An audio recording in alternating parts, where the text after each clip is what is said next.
Just imagine how horrifying it would be if you were sleeping in the middle of the night in your own home and were awakened by a bright flashlight shining directly in your face.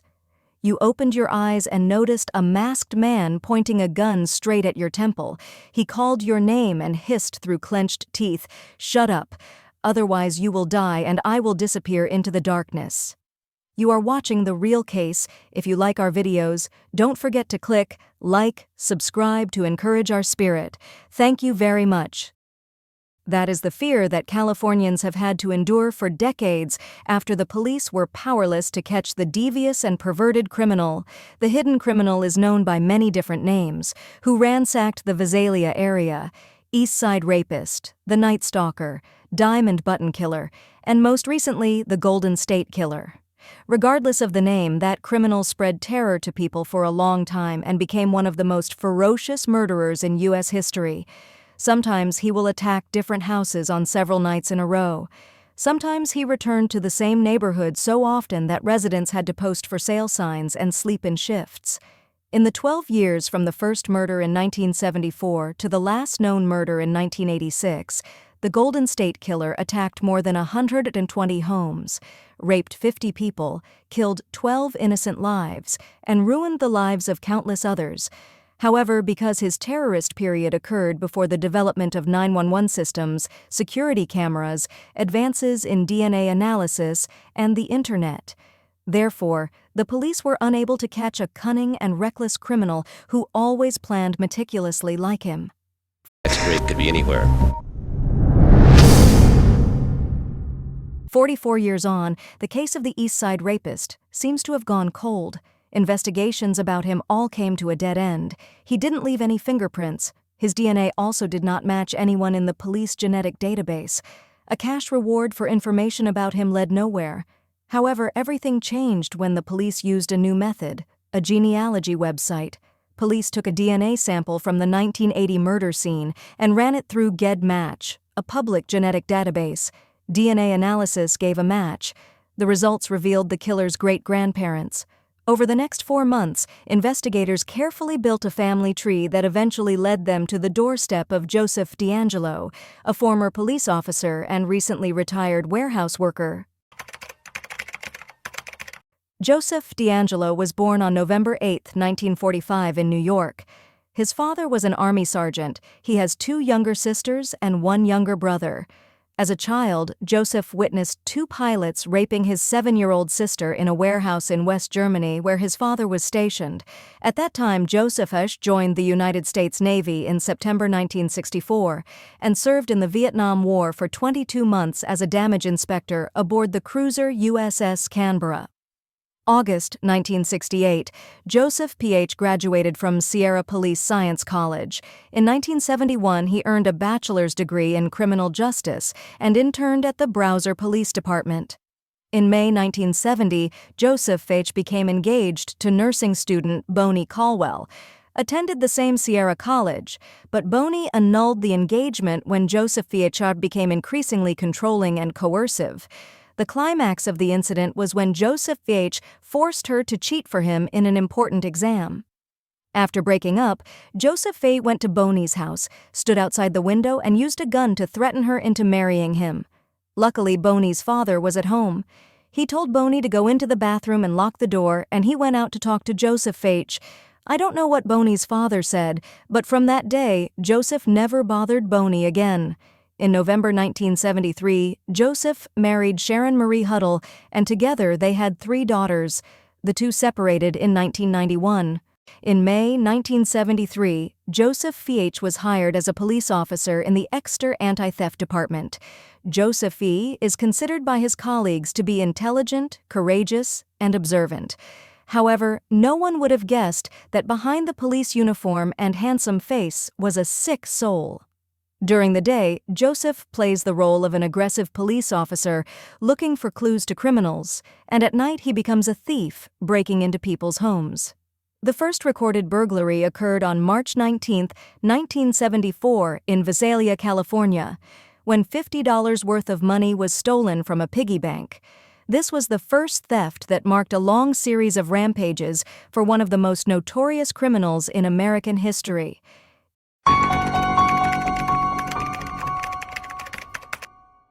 In the early 1970s, Visalia, California was a place where people left their doors unlocked and their windows open.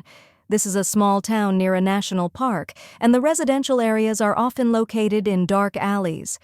This makes Visalia an ideal location for a new thief like Joseph. He is not an ordinary thief. While most thieves act quickly, Joseph always calmly and slowly moves through the house, as if it were his own home. While thieves will often steal expensive items or valuables, Joseph only rummaged through women's underwear scattered around the house and took miscellaneous personal items, such as photos, family, wedding ring, driver's license, or souvenir coin. In fact, Joseph broke into people's houses not because he lacked money or wanted to steal valuable property, but just because he liked the feeling of adventure and excitement. He always thinks that he is above everyone else and can control and dominate everyone's job. Seeing his colleagues helplessly unable to catch the reckless thief rampaging throughout the Visalia area made him feel more complacent about himself. He knew he was smarter than all of his stupid colleagues and had to admit that years of training to become a police officer had made him special and smarter than the thieves. Usually different, Joseph always planned meticulously before attacking and watched a house for weeks, even months before taking action.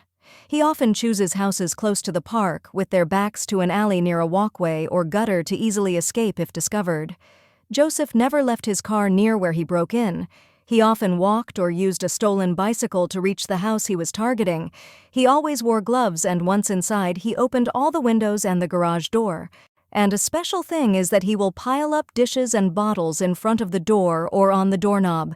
If anyone comes home, these things will fall and alert him. In about 20 months, Joseph had committed 120 burglaries, and he seemed satisfied with ransacking other people's homes. However, at 10 p.m. on February 3, 1975, while snooping around the house at 532 Brittany Street, Joseph saw a beautiful young girl, 16-year-old Beth Snelling. The sight of a beautiful young girl in pajamas aroused a dark, cruel demon in Joseph.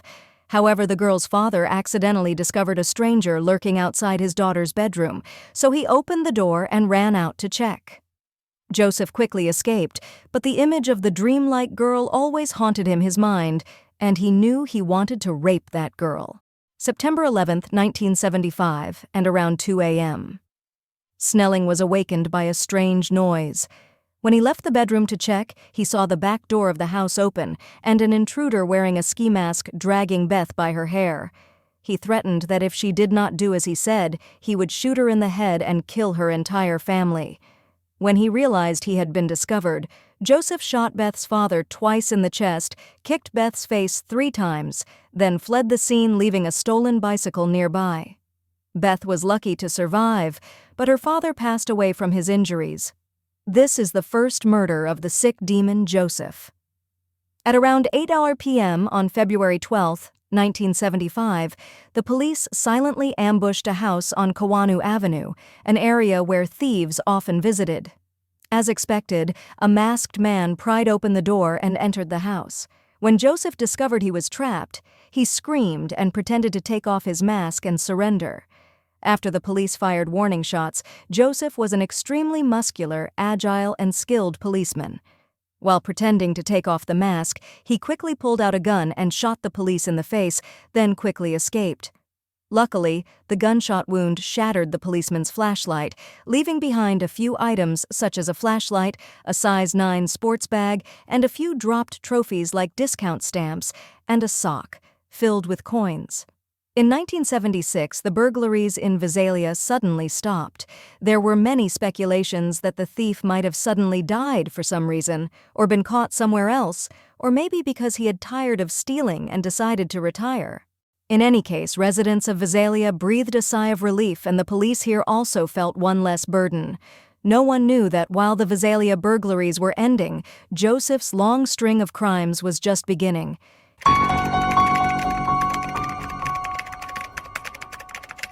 In 1976, Joseph was transferred to the Auburn Police Department in Sacramento.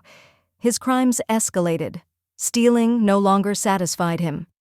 Joseph began raping and murdering people every night in the victims' homes. He is known as the East Area Rapist because he primarily attacks the eastern area of Sacramento County along the California coast. Joseph became increasingly sophisticated and reckless. Initially, he often targeted women who were alone or single mothers with young children. He often chooses middle-class neighborhoods with single-story houses, especially houses near trails bordering park forests or facing back to a dark alley. To take action, Joseph would spend weeks or even months familiarizing himself with the terrain of the area, stalk the house, and monitor the victim's living habits. To target a victim, he usually enters the house first. To prepare, he turned off the porch light and unlocked the window, hiding shoelaces or rope under the mattress for ready use. He unloads bullets from guns in the house. If there is one, he will walk around the house, learn how to study family photos, and remember the names of victims and their family members. A few days before being attacked, victims will often hear strange noises outside the window, or will receive strange annoyance calls where the caller just stays silent and then hangs up. Joseph is a cunning criminal. He was reckless but never attacked without preparation. He knows the victim's daily routine by heart, knows when their relatives will visit and when the victim will be alone. Because of such cunning tricks and meticulous planning, even though he was discovered a few times, he successfully escaped every time. The Eastern Rapist's crime method is that he will break in through the window and wake up the sleeping victim with a flashlight, threaten and control them with a shotgun or a knife. The victim is then tied up with laces, usually shoelaces that he has hidden. He then blindfolded her, stuffed a towel into her mouth, and raped the victim for many hours in a row. Unlike other criminals, Joseph is brazen and daring. He often attacked his victims without wearing pants and spent hours in the house with his victims. Instead of quickly committing the crime and escaping, he would rape the victim, then calmly walk around the house and rummage through cabinets and drawers. Even go to the kitchen to cook food, open the refrigerator to find fruit to drink beer. Will then return to rape the unfortunate victim many more times. Therefore, the victim is often extremely frightened because they cannot know whether he is still in the house or not. Sometimes in the middle of attacking his victim, he would stop and sob. Sometimes he buried his face in the pillow and moaned, "Mom, I want to stop." Sometimes he gritted his teeth and screamed at Boney, "I hate you." Although he initially targeted women who were single or had young children, after the media reported that the rapist usually only attacked women who were alone, he immediately switched to attacking other women. Couple to prove that there is nothing he does not dare to do. When attacking couples, the sick rapist also uses the same trick. He will use a gun to force the female victim to tie ropes to tie the husband's hands and feet. Then he will tie her up himself. Then separate the two wives. Husband out. He forced the man to lie face down. Then he put a stack of dishes on his back and hissed softly in the victim's ear, threatening that if he heard any noise he would immediately shoot and kill both husband and wife. The perverted criminal would then move the female victim to the living room and rape them several times in succession. The police are saying lock up tight. Sacramento's infamous East Area Rapist may still be in town. The police can't catch the rapist and worried about their own homes being violated. I put locks on my door. On November 3, 1976, under public pressure about the serial attacks of the Eastern Area Rapist and the helplessness of the police, the local government organized a community meeting to allay fears. Fear and give advice to help people protect themselves and their families from the terror of the crazy criminal. At this meeting, a man stood up to speak and criticize the uselessness of the police and the uselessness of husbands who could not protect their wives. He loudly said that if the pervert returned near his house, "You will kill him." On May 17, 1977, 6 months after that meeting, the bodies of a man and his wife were found in their home. The wife raped multiple times before the killer shot both husband and wife. It was the man and his wife who spoke at the meeting. Joseph was present at that meeting. Joseph is an arrogant criminal. He will sometimes call the police station to challenge them. On March 18, 1977, the Sacramento County Sheriff's Office received 3 calls from a man claiming to be the East Area Rapist. Police Department, Sheriff speaking. You're never gonna catch me, East Area Rapist, you dumb fuckers. I'm gonna fuck again tonight. Be careful. As with the previous call, the next victim was attacked that same night. Not only did he call to challenge the police, but the devil also called the victims at their homes, and even at their workplaces months after they were attacked, to ensure they always live in fear. Hello? Hello?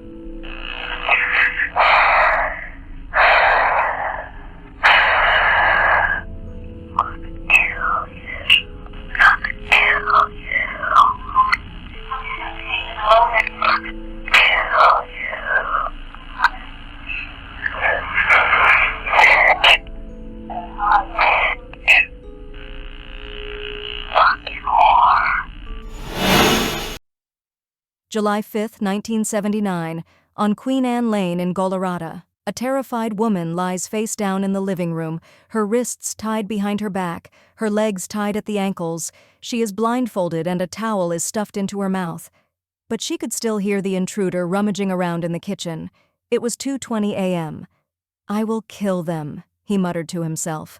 The woman was lucky to untie the rope tied to her leg. She escaped through the front door and screamed for help. Her neighbor was an FBI agent. He quickly ran out and saw a tall, masked man jumping on a motorbike and speeding away. After that rare, unsuccessful attack, Joseph moved to Southern California. He always made sure that no more victims could survive to describe him. In 1979, Joseph was arrested for stealing a hammer and dog repellent, and he was fired from the police department. However, this only made him more hysterical. On the morning of December 30th, the police arrived at Dr. Roberts' house, and a woman was standing in front of the house and crying. There were 2 dead people inside. She said the bodies were in the bedroom. Offerman's girlfriend, 35-year-old psychologist Deborah Manning, was lying on the right edge of the bed, naked and tied up. Offerman, a 44-year-old doctor, was kneeling on the floor, clutching 3 white nylon ropes in his left hand. Both were shot dead. The murderer's plan seems to have failed. Offerman may have been able to untie the ropes and rush at the attacker, but unfortunately, both were shot dead by the murderer. As detectives processed the crime scene, they walked around the carcass of a turkey wrapped in cellophane that had been dumped on the porch. At some point, the killer opened the refrigerator and ate Offerman's leftover Christmas dinner himself. It's the beginning of a deadly new take on the story of the shadowy killer.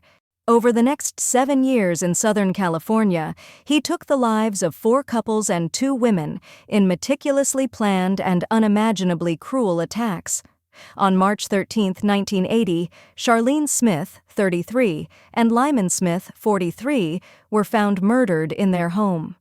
Charlene Smith was raped, and she and her husband were murdered by a log found on the side of the house. When examining the scene, the police found that the victim's wrists and ankles were tied with an unusual type of Chinese knot, the diamond knot. At this point, the police began to suspect that the shadowy killer in Southern California was also the rapist in East Sacramento, because the same type of knot was found at crime scenes in Sacramento. The police tried to decode the meaning of the knot and tried to see if it could say anything about the murderer's background, but investigators said they were unable to come up with any specific leads.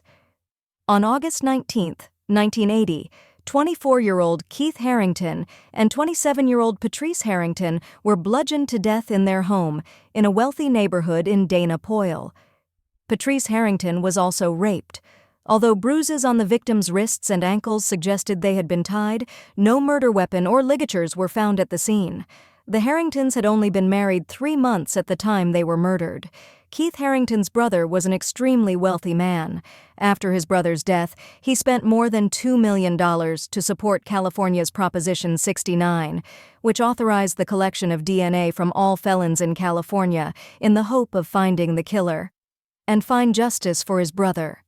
On July 27, 1981, 35-year-old Cherry Domingo and 27-year-old Gregory became the 10th and 11th victims of the shadowy assassin. The scenes of all cases are the same. The women were slim beauties with their hands tied behind their backs, and the floor was covered in size 9 Adidas shoe prints. On May 4, 1986, the body of 18-year-old Janelle Cruz was found after she was raped and bludgeoned to death at her home in Aval. Her family was vacationing in Mexico at the time of the attack. Janelle was the serial killer's last known victim. The case went cold for decades. However, there are many amateur detectives still pursuing the case, and Michelle McNamara is one such detective. She is the one who coined the nickname Golden State Killer. During the investigation of the case, her book titled I'll Be Gone in the Dark was published in February 2008, becoming the best-selling book of the year. After 44 years, on April 24, 2018, Joseph was arrested. This is the first long-frozen case to be solved, thanks to the genetic genealogy website. The suspect's DNA is reviewed through a public genealogy database. To find matches to determine DNT2, investigators narrowed down family tree searches based on age, location, and other characteristics. When authorities zeroed in on Joseph, they tracked him down and collected his DNA from a tissue left in the trash. On June 29, 2020, Joseph pleaded guilty to 13 counts of first-degree murder. He could not be charged with rape or theft because the statute of limitations on those crimes had expired. He must serve several consecutive life sentences and will never be paroled. Joseph Dangero's arrest was widely welcomed by the public, and it encouraged many police departments to use databases from genealogy websites to solve crimes. However, some people have also expressed concerns about genetic data privacy and police access in the digital age. From August 18, 2020 to August 20, 2020, Joseph faces in court survivors of rape or murder and their relatives. Although the devil eventually paid the price, the wounds his crimes caused will forever remain with his victims and their families. What do you think about Joseph? Is he a devil in disguise? Please leave your opinion below in the comments section. Thank you very much.